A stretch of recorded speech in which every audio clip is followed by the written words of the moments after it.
Which foods do you crave the most? When you walk past a box of donuts, do you lose control? Perhaps you constantly seek out something cheesy. No matter what you crave, that voice pushing you towards certain foods might not come from your head. The majority of this microbiome lives in your large and small intestines, but they are present all throughout your body.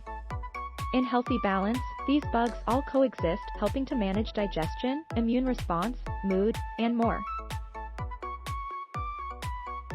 When there is a disturbance in the balance brought on by illness, prolonged antibiotic use, a lack of diet diversity, and other factors, dysbiosis can occur that allows the bad bacteria to take over. When the microbiome is out of balance, we are at an increased risk of disease, may experience poor digestion, constipation, reduced ability to absorb nutrients from the food we eat, and more. To understand the microbiome and its processes in greater clarity, researchers looked at flies. Flies tend to gravitate toward yeast because they need its protein, and they find it irresistible. Researchers, however, found some hungry flies completely uninterested in yeast despite needing its protein. It turned out that the flies had specific microbes that changed their cravings and appetite, even though it led them away from fulfilling their needs. Some cravings can lead you down a deadly path.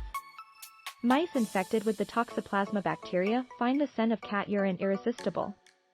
This often results in the rodents becoming a meal for cats.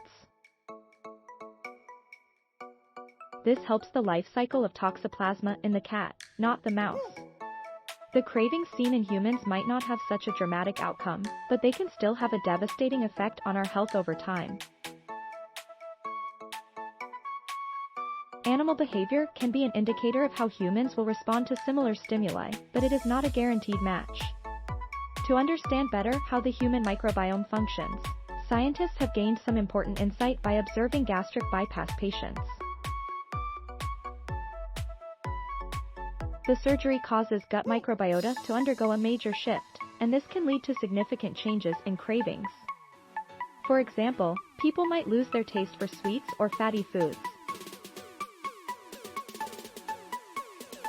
Researchers now believe these changes in cravings, rather than the reduced stomach volume as has been widely believed by many for decades, makes these operations a success. Not all microbes are created equal. Different types of microbes have different appetites. For example, yeasts love sugar, bifidobacteria seek fiber, Bacteroides crave fat, and Prevotella want carbohydrates. Each uses its own neurotransmitter way of steering us toward its preferred food type.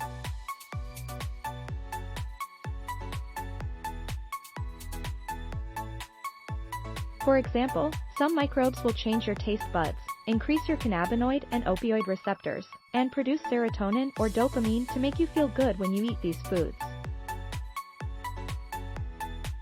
All of these signals can begin to add up in a big way to drive our food choices and overall health. Consider this: the average person has 5 pounds of gut bacteria sending signals to the brain.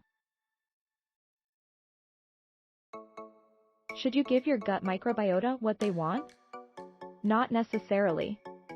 While balanced and well-fed microbiota can raise your mood and protect against sickness, unbalanced microbiota can lead you to crave junk food that brings on a diseased state.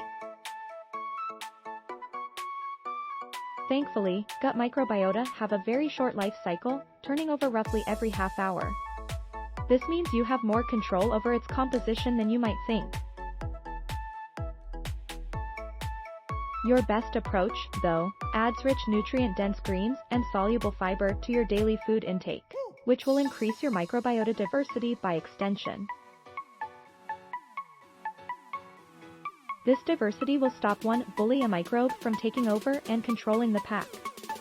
Here are some ways to help keep your microbiota balanced. Walking for just 15 minutes per day can help balance your gut microbes. These beauties are packed with 8 grams of fiber per 1 cup serving.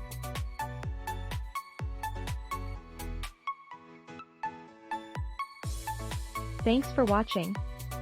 Please subscribe.